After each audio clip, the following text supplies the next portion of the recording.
धर्म की राजनीति के बाद अब जाति की सियासी दस्तक आपको दिखाते हैं। याद करिए 2024 के चुनावों के नतीजे, जहां पर जो दलित वोटों की अधिकता वाली जो सीटें रही, वहां पर इंडिया गठबंधन को फायदा हुआ और एनडीए को 2019 की अपेक्षाकृत नुकसान देखा गया था।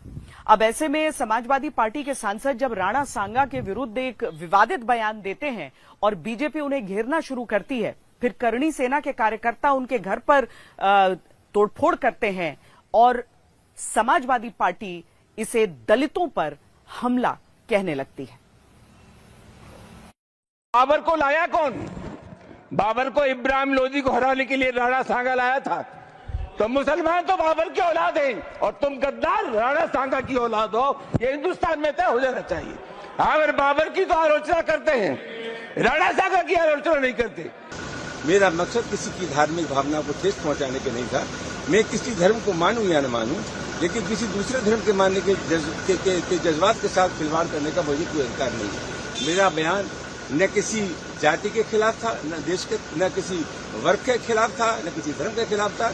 इस देश की मिट्टी के लिए जिन्होंने बलिदान किया है, मैं इन सबको सलाम करता हूं। मेरा मकसद किसी की भावना को ठेस पहुंचाने का नहीं था। जहाँ तक माफी का सवाल है, इस जन्म में तो मैं माफी मांगूंगा नहीं, अगले जन्म में मुझे पता नहीं मेरा क्या होगा।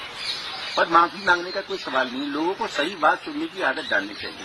बाबर को लाया। ऐसा क्या हुआ कि समाजवादी पार्टी के जो सांसद 21 मार्च के अपने बयान पर मंगलवार को खेद जताते दिखते हैं, कहते हैं कि किसी की भावना को चोट पहुंचाना मकसद नहीं था, वो गुरुवार तक राणा सांगा को गद्दार कहने के लिए माफी नहीं मांगने पर अड़ गए। कोई सवाल ही नहीं। जहाँ तक माफी का सवाल है, इस जन्म में तो मैं माफी मांगूंगा नहीं, अगले जन्म में मुझे पता नहीं मेरा क्या होगा।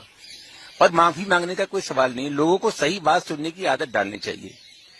बाबर को राणा सांगा ने बुलाया इब्राहिम लोदी को हराने के लिए, जो सच्चाई है। रामजी लाल सुमन ये बात तब कहते हैं जबकि बुधवार को आगरा में इनके घर पर क्षत्रियों से जुड़ा हुआ खुद को बताने वाली करणी सेना के कार्यकर्ता हमला कर देते हैं। बुलडोजर तक लाकर रामजी लाल सुमन के घर पर हमला करने की तैयारी करते करणी सेना के कार्यकर्ताओं को बुधवार को यूपी पुलिस ने किसी तरह रोका। हालांकि तब तक सुमन के घर के बाहर जमकर गाड़ियों में तोड़फोड़ की गई, पत्थर घर पर फेंके गए। सवाल है क्या रामजी लाल सुमन के अब माफी न मांगने पर अड़ने की वजह राणा सांगा विवाद में क्षत्रिय बना